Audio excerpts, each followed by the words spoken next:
Good morning students. अभिव्यक्ति की online classes में आप सभी का फिर से स्वागत, अभिनंदन। कुछ दिनों से अपनी क्लासें हैं वो नहीं आ रही थी। अब आज से वापस वैसे ही आपकी रेगुलर क्लासें होगी। पीछे अपन मानव रोग के बारे में बात कर रहे थे, ठीक है। तो मानव रोग में अपन आनुवंशिक रोग पढ़ रहे थे। आप सबने पढ़ा ही होगा पीछे जो क्लासें हैं उन सभी में। तो मानव रोग में नेक्स्ट जो अपना जो रोग था, अपना एक हो गया था हीमोफीलिया, वर्णांता हो गया था, फिनाइल कीटोन्यूरिया हो गया था। उसी क्रम में नेक्स्ट जो अपना जो रोग है वो है सिकल सेल एनीमिया और थैलेसेमिया। ये दो रोग आनुवंशिक रोग में और बातें करनी है अपने को, और उसके बाद में अपने सिंड्रोम स्टार्ट हो जाएंगे। तो नेक्स्ट अपन हेडिंग डालेंगे सिकल सेल एनीमिया। नेक्स्ट जो अपना रोग होगा वो होगा सिकल सेल एनीमिया। तो नेक्स्ट अपना जो आनुवंशिक रोग है वो है सिकल सेल एनीमिया। देखो, सिकल सेल एनीमिया आनुवंशिक रोग है, आपको पता ही है। पीछे भी अपन जितने भी जो रोग पढ़ रहे हैं वो आनुवंशिक रोग ही है। ये भी एक आनुवंशिक रोग है। एनीमिया का नाम तो आप सबने सुना होगा। बेसिक ये तो लगभग आपने पढ़ा ही होगा। जैसे क्वेश्चन भी कॉमन क्वेश्चन है कि एनीमिया किसकी कमी से होता है, ठीक है, या रुधिर की कमी से कौन सा रोग। जहाँ एनीमिया की बात आती है वहाँ अपन सीधा सीधा बोल सकते हैं कि वहाँ जो संबंध होता है वो ब्लड का होता है, ठीक है। या आप बोल सकते हो आरबीसी से उसका संबंध होगा या उसका हीमोग्लोबिन से संबंध होगा। तो सीधी सीधी बात है कि एनीमिया लिखा हुआ है, पीछे सिकल और सेल लिखा हुआ है, तो आप ये बोलोगे कि इसका संबंध 100% आरबीसी से, ब्लड से, या हीमोग्लोबिन बोल सकते हो उससे होगा। देखो, बात करते हैं अपन सबसे पहले सिकल सेल एनीमिया क्या होता है। सबसे पहले बात करें कि ये किस प्रकार का डिसऑर्डर है, तो सबसे पहले अपन वही पीछे जो वर्णांता में ऑटोसोमल अपन ने किया था, सॉरी वो एलोसोमल था, ये किस टाइप का है, तो ये होता है ऑटोसोमल। ऑटोसोमल रिसेसिव डिसऑर्डर, ठीक है। एक चीज और आप ध्यान रखना, जैसे मैं ये लिख रहा हूँ ऑटोसोमल रिसेसिव, ठीक है, तो कुछ स्टूडेंट जैसे इंग्लिश में है तो इस रिसेसिव को क्या बोलते हैं, तो कंफ्यूज मत होना। अगर आपके दोनों ऑप्शन आते हैं तब तो आप कर ही दोगे, कोई दिक्कत नहीं है। लेकिन रिसेसिव का जो मतलब होता है वो होता है अप्रभावी। ध्यान रखना, अप्रभावी, ठीक है। तो अगर ऑप्शन में ऑटोसोमल अप्रभावी आ जाए तो आपका आंसर क्या होगा, अप्रभावी। जहां पर भी मैंने रिसेसिव लिखा है उसका मतलब क्या होगा, अप्रभावी। तो देखना, सिकल सेल एनीमिया एक ऑटोसोमल रिसेसिव ट्रेट है, या आप बोल सकते हो कि ये किस प्रकार का डिसऑर्डर है, ये किस प्रकार की असमानता है, ये होगी ऑटोसोमल रिसेसिव, ठीक है। अब ऑटोसोमल क्यों बोल दिया, क्योंकि इसमें भी अगर प्रभावित होने वाले जो गुणसूत्र है वो कौन से होंगे, वो ऑटोसोमल होंगे। मतलब ऑटोसोम में कौन से होंगे, तो ऑटोसोम में होंगे वो अपने जो अपनी टोटल जोड़ी ऑटोसोम की कितनी है, 22 जोड़ी, ठीक है। अब 22 जोड़ी में कौन सी जोड़ी पर असमानता होगी, तो 22 जोड़ी में से देखो, क्रोमोजोम नंबर जो है 11, ठीक है। क्रोमोजोम नंबर या गुणसूत्रों की जो 11वीं जोड़ी है, गुणसूत्रों की 11वीं जोड़ी, और गुणसूत्रों की 11वीं जोड़ी पर होगा क्या, तो देखना, गुणसूत्र की जो 11वीं जोड़ी है, गुणसूत्र की जो 11वीं जोड़ी है उसके ऊपर एक जीन उपस्थित होती है, और उस जीन को अपन बोलते हैं HBA जीन, ठीक है। ध्यान रखना, गुणसूत्रों की 11वीं जोड़ी, तो 11वीं जोड़ी है तब तो क्या बोल दिया, ऑटोसोमल, ठीक है। तो गुणसूत्रों की 11वीं जोड़ी पर एक जीन उपस्थित होती है जिसे बोलते हैं HBA जीन, ठीक है। एक साधारण, एक नॉर्मल, एक स्वस्थ मनुष्य में वो जीन कौन सी होगी, HBA। यदि ये HBA जीन, यदि ये HbA जीन किस में कन्वर्ट हो जाए, HbS जीन में। देखना, यदि HbS जीन में कन्वर्ट हो जाए, या आप बोल सकते हो कि ये जो जीन है 11वीं जोड़ी पर यदि म्यूटेशन हो जाए तो HbA जीन किस में चेंज हो जाएगी, HbS जीन में। और HbS जीन में चेंज होते ही उसको कौन सा डिसऑर्डर हो जाएगा, सिकल सेल एनीमिया। ठीक है, सबसे पहले मतलब सबसे बेसिक जो क्वेश्चन पूछा जाता है यहाँ से वो यही आता है कि ऑटोसोम ये किस प्रकार का डिसऑर्डर है। ठीक है, ये बेसिक है, कोई हार्ड क्वेश्चन नहीं है, आप ये मत सोचना, ये बेसिक से बेसिक है। और उससे आगे जो क्वेश्चन मैं आगे बता रहा हूँ, जैसे स्पेशल आप देखो तो सिकल सेल एनीमिया से अच्छे क्वेश्चन पूछते। ठीक है, और सिकल सेल एनीमिया मैं जहां तक मानता हूं ये जो रोग है इससे पटवार की जो एग्जाम है, जो आपकी नेक्स्ट जो पटवार की एग्जाम होगी, यहाँ से उसके लिए जितने पटवार के स्टूडेंट जो पटवार के एग्जाम है उसके लिए सबसे ज़्यादा इंपॉर्टेंट होगा। ठीक है, क्योंकि यहाँ से बहुत अच्छे क्वेश्चन बनते हैं। तो ये तो कॉमन है कि ये ऑटोसोमल रिसेसिव है, ये अप्रभावी है। ठीक है, क्यों है, क्योंकि 11वीं जोड़ी क्या है, ऑटोसोम गुणसूत्र है, क्रोमोसोम नंबर 11। ठीक है, तो 11वीं जोड़ी पर एक जीन उपस्थित होती है जिसे बोलते हैं HbA जीन, हीमोग्लोबिन ए बोल दिया इसने। ठीक है, ये किस में कन्वर्ट हो जाए, यहाँ पर म्यूटेशन हो जाए, यहाँ पर उत्परिवर्तन हो जाए। तो यहाँ पर अगर उत्परिवर्तन हो गया, आपको पता है सभी आनुवंशिक रोग किससे होते हैं, उत्परिवर्तन से। तो यहाँ पर अगर उत्परिवर्तन हो गया तो ये HbA किस में कन्वर्ट हो जाएगी, HbS में। और यदि HbS में कन्वर्ट हो गई तो उसे अपन जिसमें कन्वर्ट हुई है उसको अपन बोलेंगे ये किससे सफरिंग हो गया, ये किससे, ये किस रोग से ग्रसित हो गया, सिकल सेल एनीमिया से। तो HbS जीन है क्या, ये जो HbS जीन है ये है क्या, तो ये जो जीन है वो किस प्रकार की सेल जो प्रोड्यूस करती है, किस प्रकार की सेल का निर्माण करती है। तो ये जो HbS जीन है, ये जो HbS जीन है ये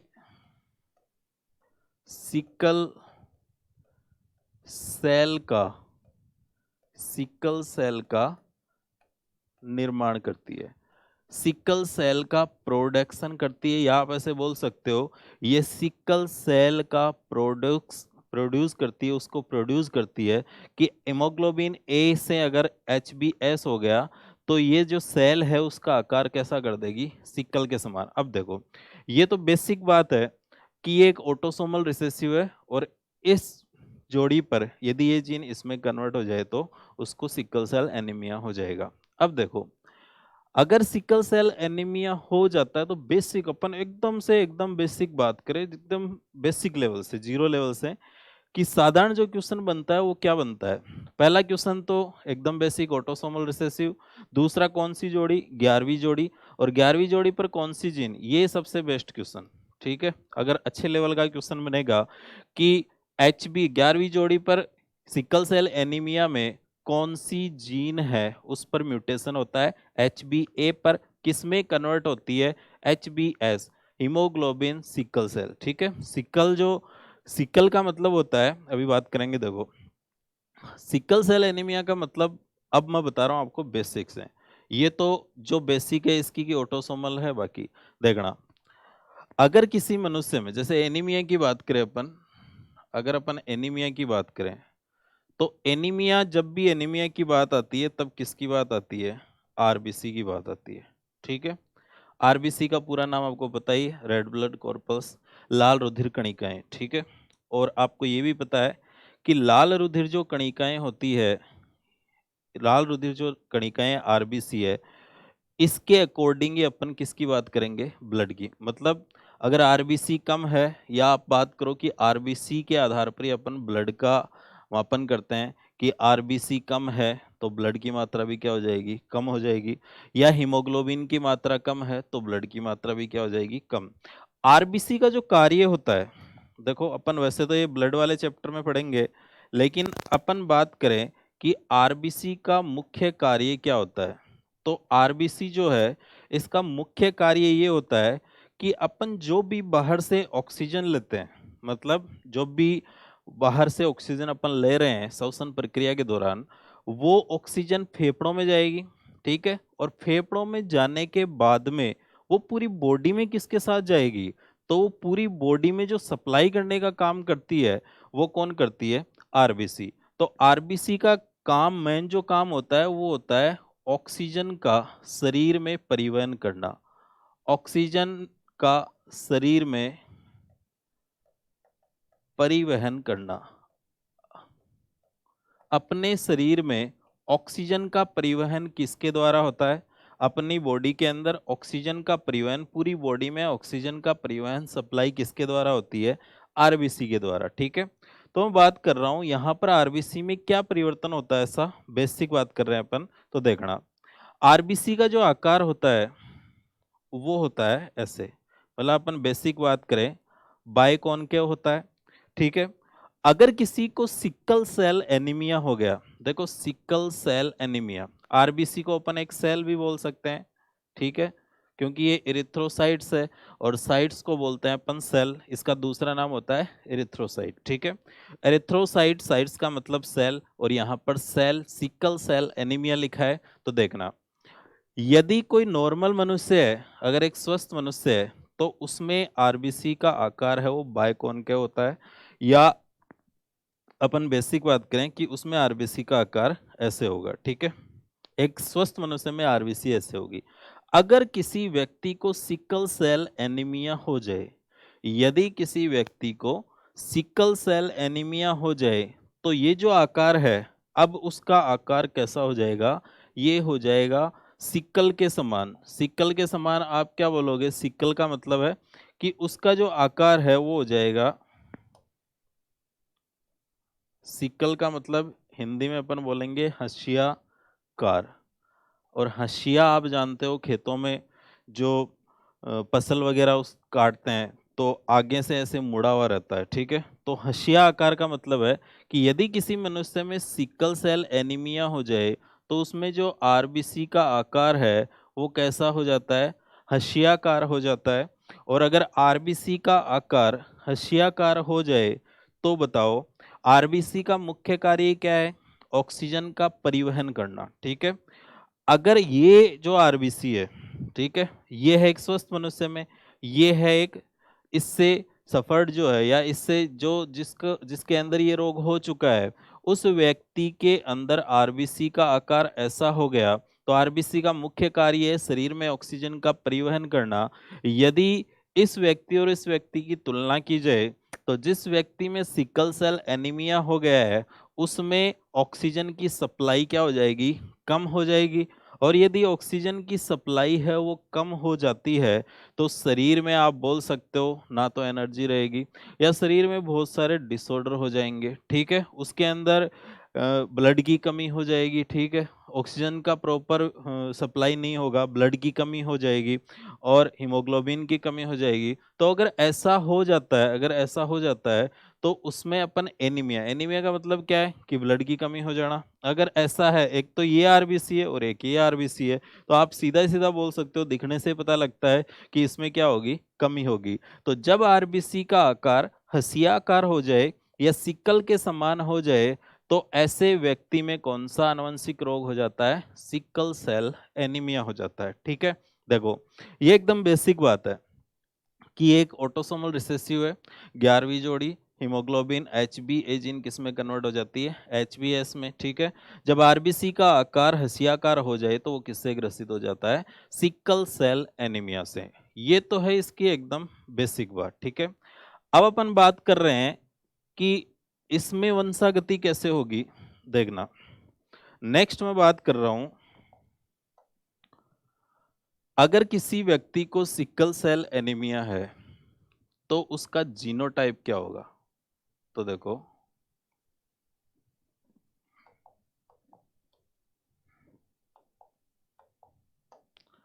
उसके जीनोटाइप की बात कर रहे हैं अपन,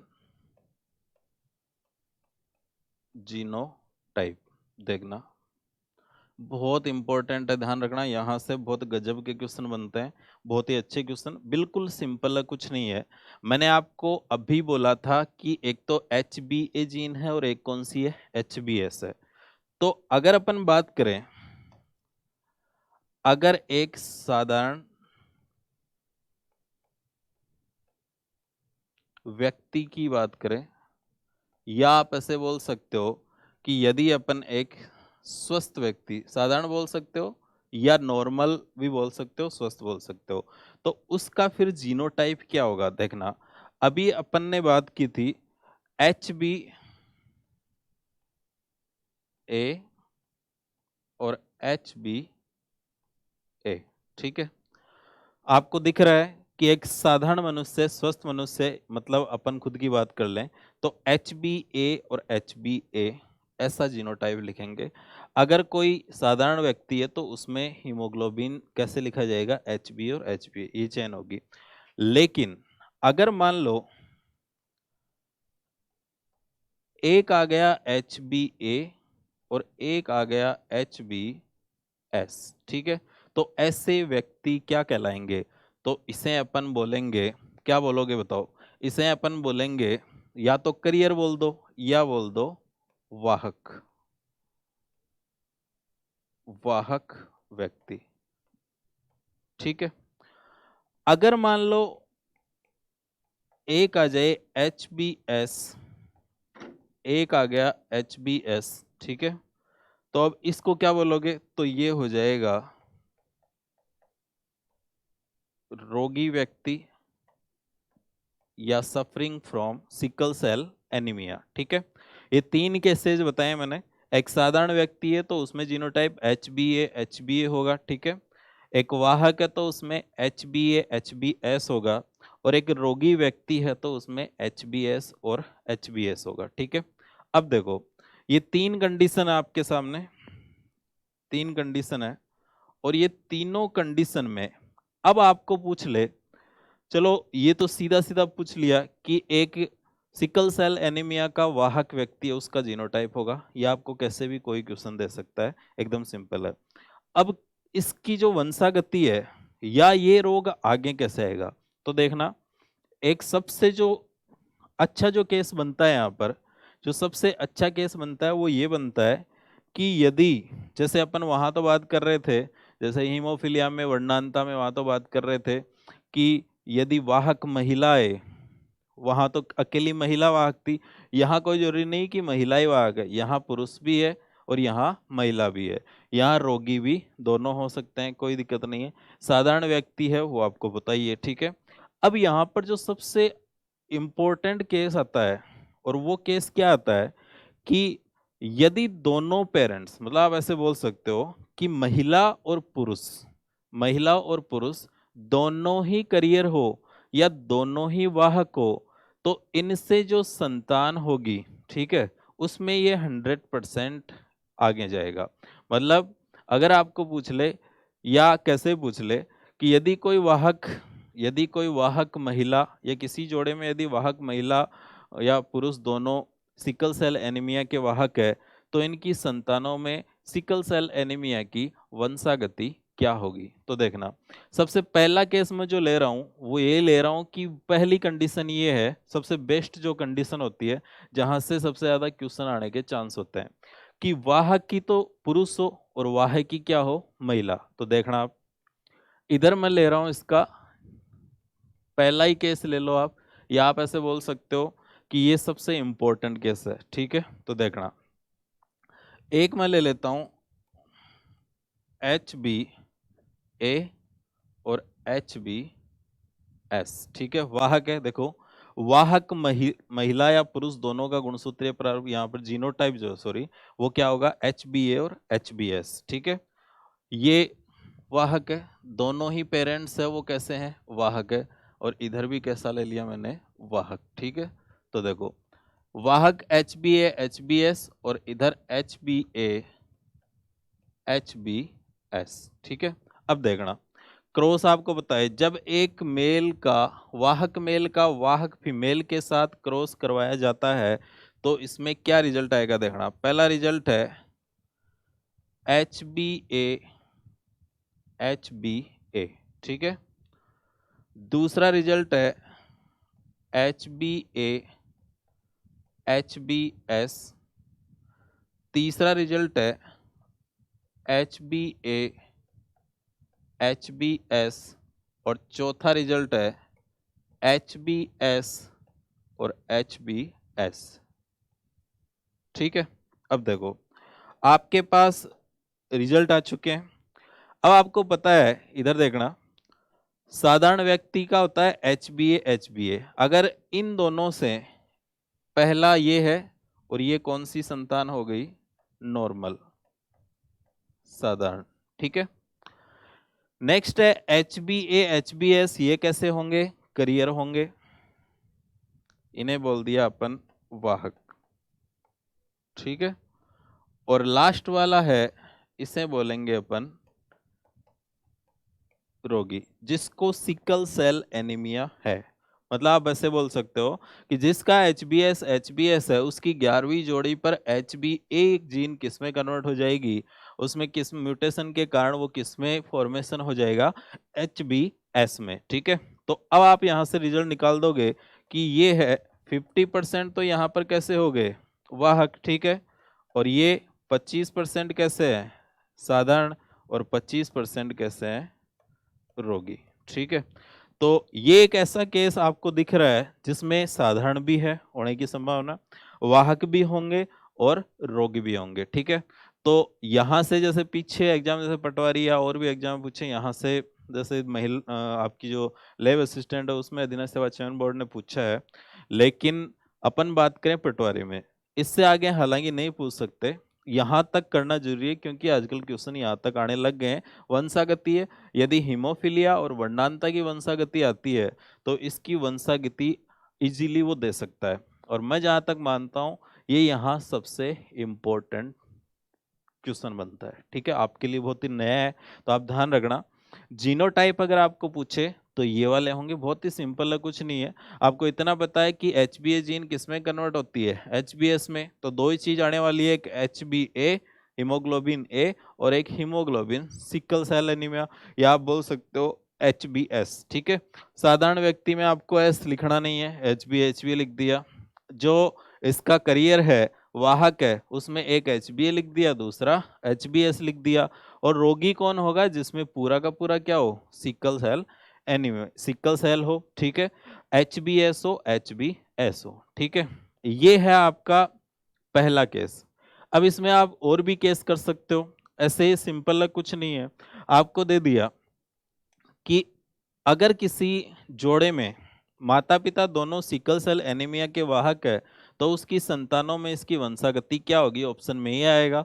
या आपको ऐसे दे सकता है, यदि एक वाहक की शादी रोगी से हो जाए तो क्या होगा, तो आपको पता है, या नॉर्मल की अगर वाहक से हो जाए तो आपको कैसे भी ऐसे ही निकालना है। ठीक है, ये एक बहुत ही इंपॉर्टेंट केस था, ये मैंने आपको बताया। बाकी जितने भी केस है वो आप खुद कर लेना, कोई दिक्कत नहीं है, एकदम इजी है। ठीक है, अब देखो नेक्स्ट अपन बात कर रहे हैं, ये तो हो गई इसकी वंशागति। ठीक है, ये जीनोटाइप है।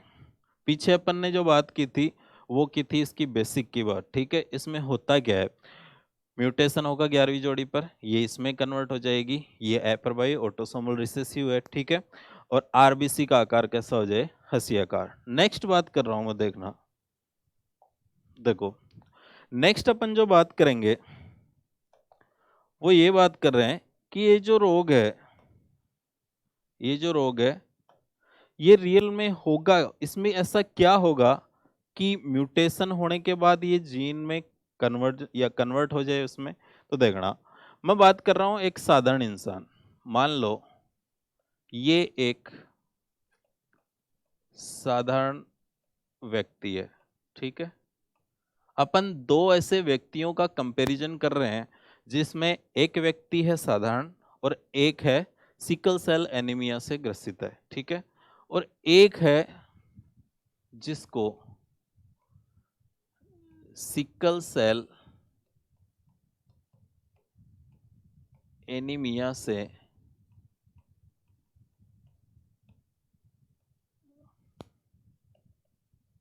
ग्रसित। ठीक है, दो व्यक्ति है, अपने को समझना क्या है यहाँ पर, मैं एक आपको पॉइंट म्यूटेशन के बारे में बात बताऊंगा।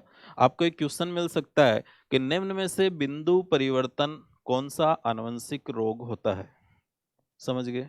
ठीक है, बिंदु उत्परिवर्तन, पॉइंट म्यूटेशन। ये एक बहुत ही गजब का क्वेश्चन बनता है कि निम्न में से कौन सा बिंदु उत्परिवर्तन के कारण होता है। ध्यान रखना, पॉइंट म्यूटेशन के कारण होता है, तो मैं उसके लिए समझा रहा हूं। तो जो पटवार वाले हैं, रीट लेवल सेकंड में बहुत ही अच्छा क्वेश्चन बन सकता है, बाकी किसी में ये क्वेश्चन पूछने की चांस बहुत कम है, ठीक है। लेकिन ये जो मैं बता रहा हूं, मैं इसलिए बता रहा हूं क्योंकि रीट लेवल सेकंड वाले भी है और पटवार वाले भी है। तो देखना, एक साधारण व्यक्ति की मैं बात करूं, एक अगर अपन साधारण व्यक्ति की बात करें, तो अगर कोई साधारण व्यक्ति है, ठीक है, तो साधारण व्यक्ति में बेसिक अपन बात करें कि उसकी 11वीं जोड़ी है, ठीक है, साधारण व्यक्ति की 11वीं जोड़ी, और उस पर उपस्थित कौन सी जीन, HBA जीन है, उसमें कोई चेंज नहीं होगा। मतलब अगर कोई साधारण व्यक्ति है तो उसमें HBA जीन पर कोई म्यूटेशन नहीं होगा, आपको पता है। अगर उसमें म्यूटेशन नहीं होगा तो देखना, अपने अंदर होती है, अपने अंदर होती है हीमोग्लोबिन, एक प्रोटीन, आपको पता है हीमोग्लोबिन एक प्रोटीन है। तो प्रोटीन का जो निर्माण होता है वो होता है एमिनो एसिड से, एमिनो अम्लों से, ठीक है।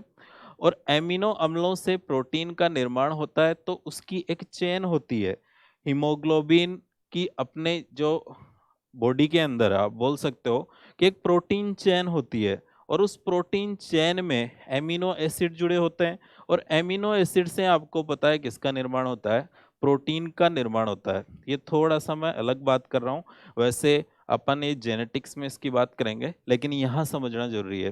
अब आप समझो, देखो, अगर अपन बात करें एक साधारण इंसान की, ठीक है, तो उसके अंदर जो हीमोग्लोबिन की जो चेन होती है, हीमोग्लोबिन की जो चेन है, और उस हीमोग्लोबिन की चेन की अगर अपन बात करें, तो देखो, अगर एक साधारण की मैं बात करूं, तो जैसे हीमोग्लोबिन की चेन है, जैसे ये मान लो, सपोज करो कि ये कोई एक चेन है, ठीक है। एक मैं साधारण इंसान की बात कर रहा हूं, ठीक है। ये 1 नंबर है, 2, 3, 4, 5, 6 और ये 7, ऐसे मान लो, ठीक है। अगर अपन बात करें एक साधारण इंसान की, पॉइंट म्यूटेशन की मैं बात बता रहा हूं कि इसको बिंदु उत्परिवर्तन क्यों कहते हैं। एक साधारण इंसान की हीमोग्लोबिन जो एमिनो एसिड की जो चेन होती है, जो प्रोटीन की चेन जो होती है, उसमें जैसे यहाँ पर अलग एमिनो अम्ल, यहाँ अलग है, यहाँ अलग है, यहाँ अलग है।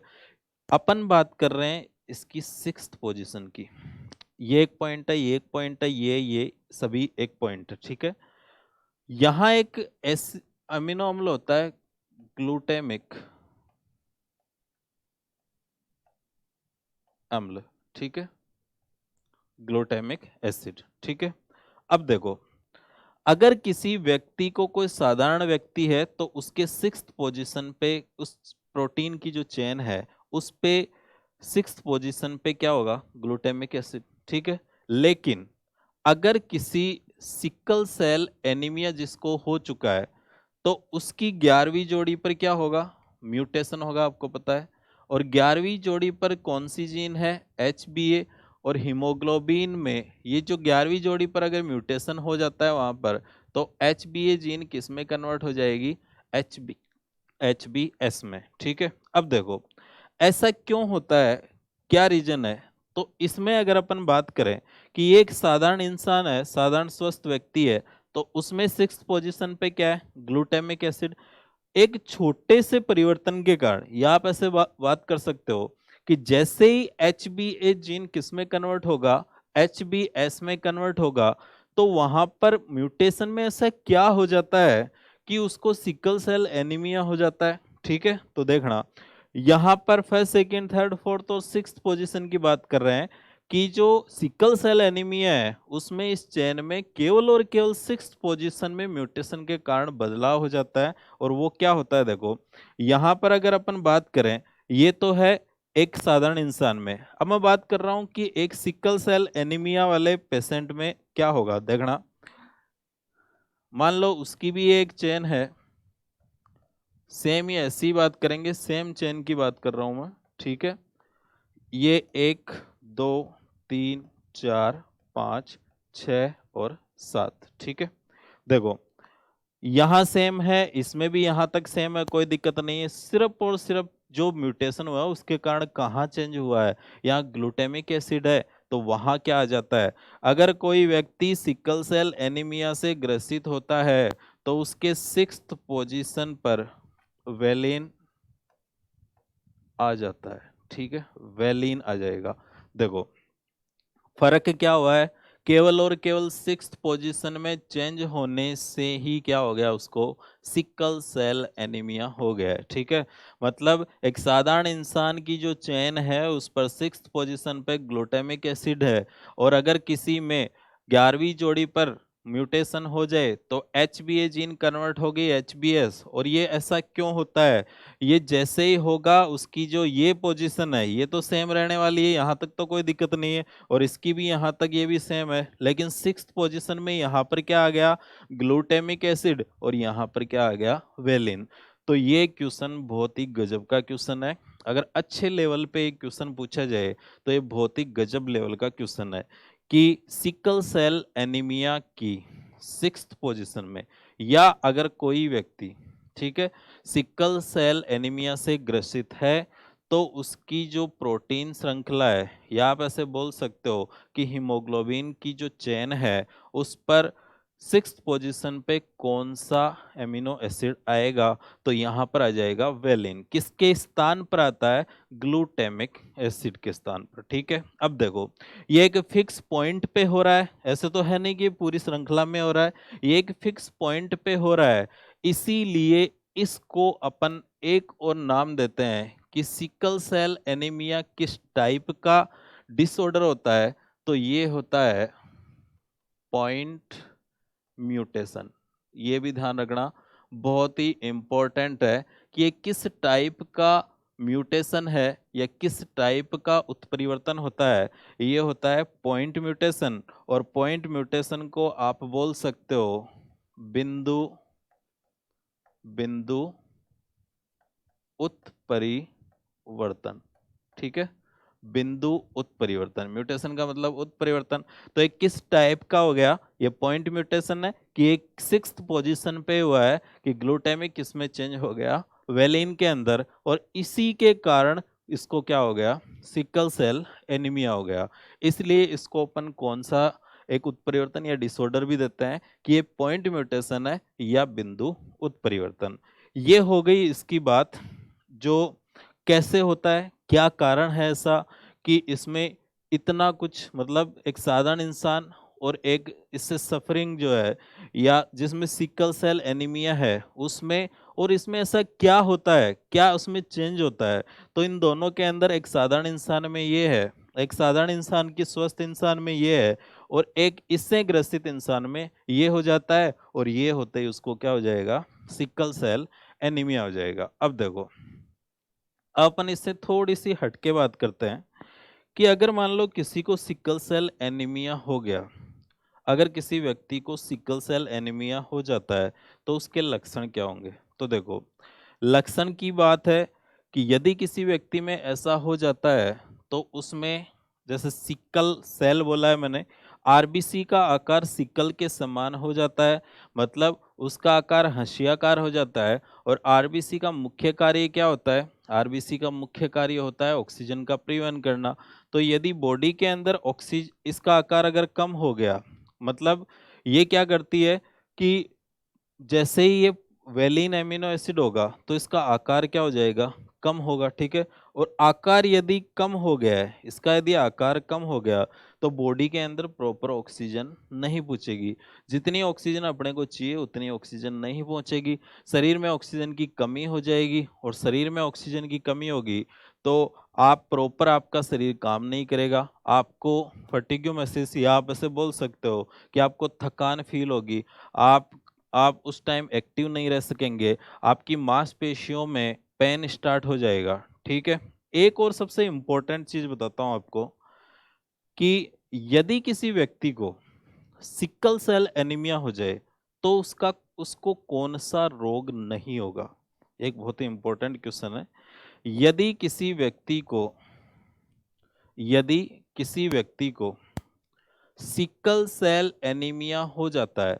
यदि कोई व्यक्ति है और उसको अगर सिकल सेल एनीमिया हो गया है तो उसको कौन सा रोग नहीं हो गया?